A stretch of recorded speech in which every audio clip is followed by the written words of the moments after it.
Hisoka Moro vs Nobunaga Hazama. Ang dalawang karakter na ito mga idol ay nagtatagli ng mga pambihirang lakas at nag-uumapaw na kakayahang kinatatakutan ng kanilang mga kalaban. Ito din ang dahilan mga idol kaya pinagbabangga ang dalawang karakter na ito at nabuo ang katanungan kung sino nga ba kanila Hisoka at Nobunaga ang mananalo kapag nagkasagupaan sila.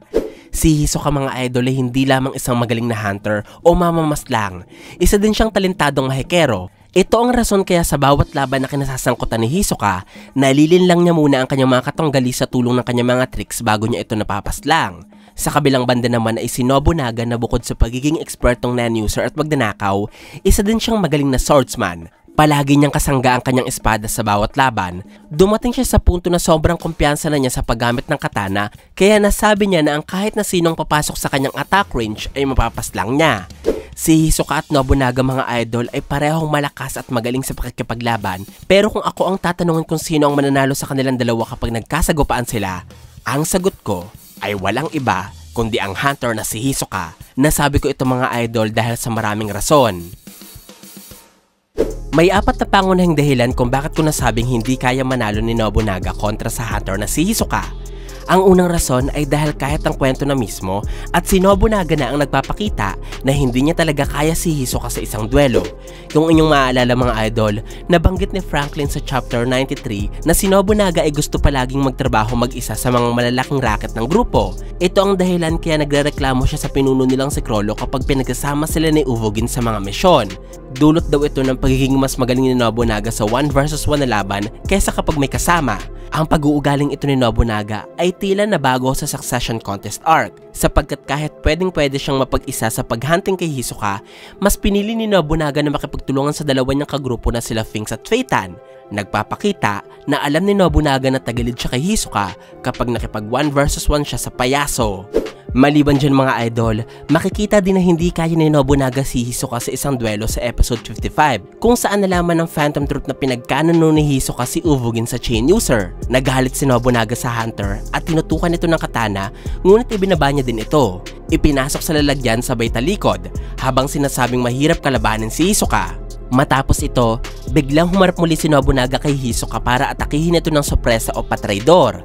Ang eksenang ito mga idol ay nagpapakita ng pag-amin ni Nobunaga na hindi niya talaga kaya si Hisoka at hindi niya matatalo ito sa isang patas o marangal na laban.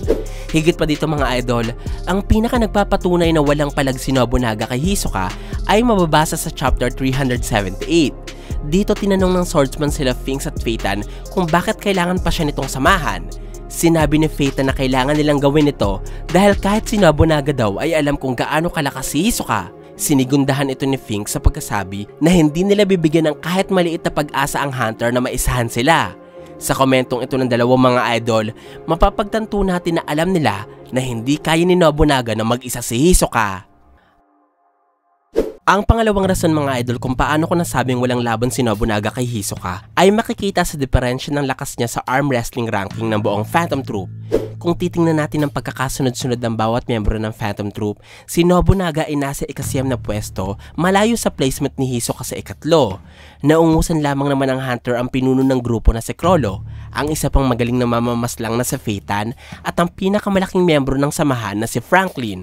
Bukod dito, sinusundan din ni Hisoka ang mga enhancers ng Phantom Troop, kinabibilangan nito nila Finks at ni Uvogin. Alam kong maaari niyong isipin na hindi natin pwedeng gamiting basihan ng arm wrestling ranking para pagkumparahin ang lakas ni Nobunaga dahil espada naman at hindi kamao ang ginagamit ng magnanakaw.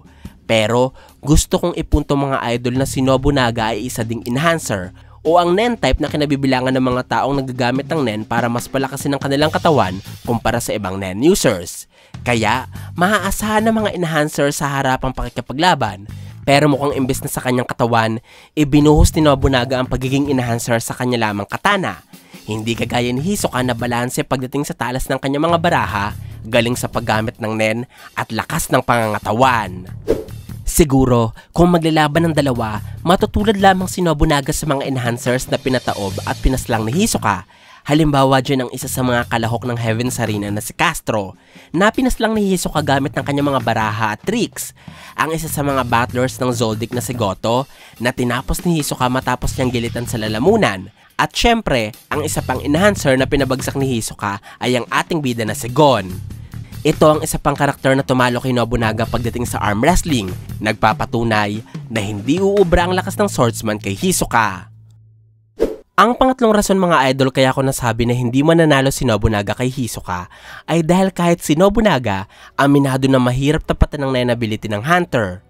Sa unang pagkakataon pa lamang na nakita natin si Nobunaga sa istorya, napag-usapan niya at ng kanyang mga kapwa-miyembro ang desisyon ng pinuno nilang si Chrollo sa pagpapasali kay Hisoka sa grupo. Tinanong ni Phaeton kung bakit pinasali ng kanilang pinuno si Hisoka.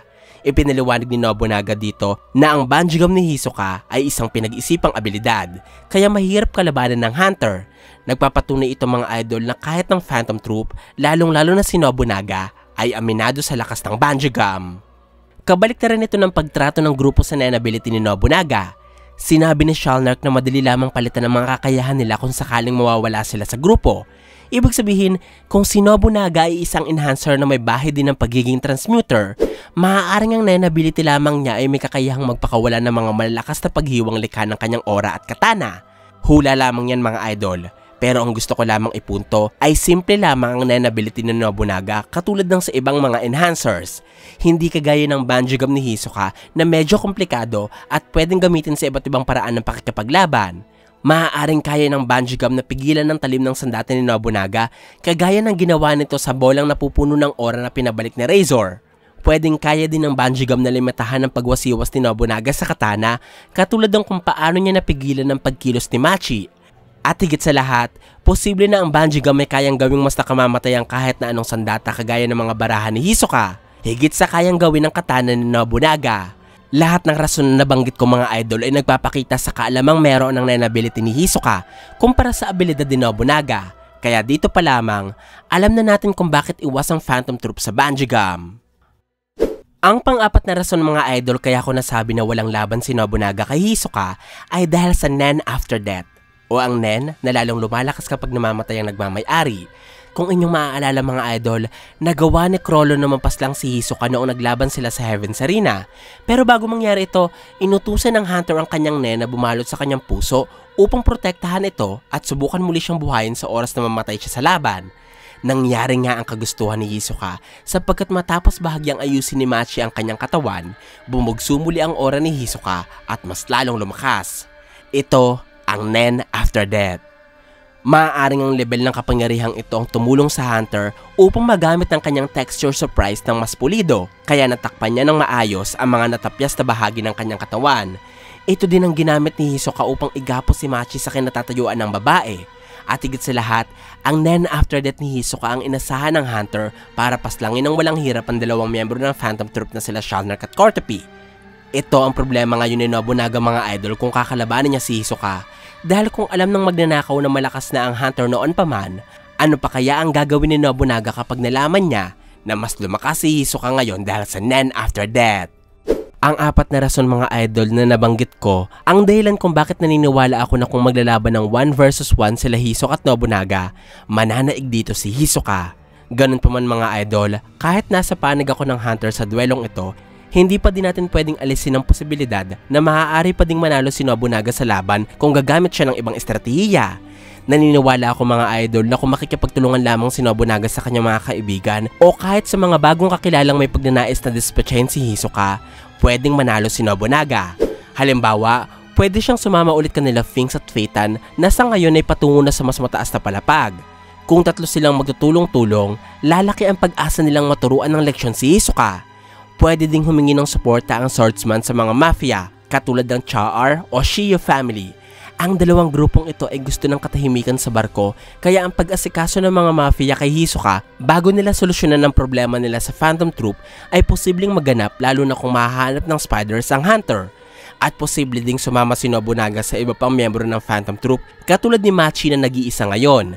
Si Franklin na nasa Tier 5, sila Illumi at Carlotto na may access sa mas mataas na palapag, at kanila Chrollo, Shizuku at Bonolinov na alam na kung nasaan si Hisoka. Ang lahat ng mga karakter na ito ay pwedeng makatulong kay Nobunaga idol dahil kung pipiliin niyang mag-isa, tiyak na panalo si Hisoka laban sa kanya. Kung kayo ang tatanungan mga idol, sang-ayon ba kayo sa paniniwala ko na walang laban ng swordsman sa Hunter? O may iba pa kayong opinion sa kalalabasan ng laban ni Hisoka at Nobunaga? Ito po ang aking kasagutan sa katanungan kung sino ang mananalo kanila Hisoka at Nobunaga kapag naglaban sila. Sana po ay nagustuhan nyo ang aking paliwanag. Kung meron pa po kayong tanong at gustong dagdag ay huwag po kayong mahihiyang magkomento sa ibaba. At kung gusto nyo rin naman ng iba pang kwento ng anime ay isearch nyo lamang ang JETV sa inyong mga social media accounts sa gaya ng YouTube at Facebook. Maraming salamat po sa inyong walang sawang suporta. Ako po si JE, hanggang sa muli!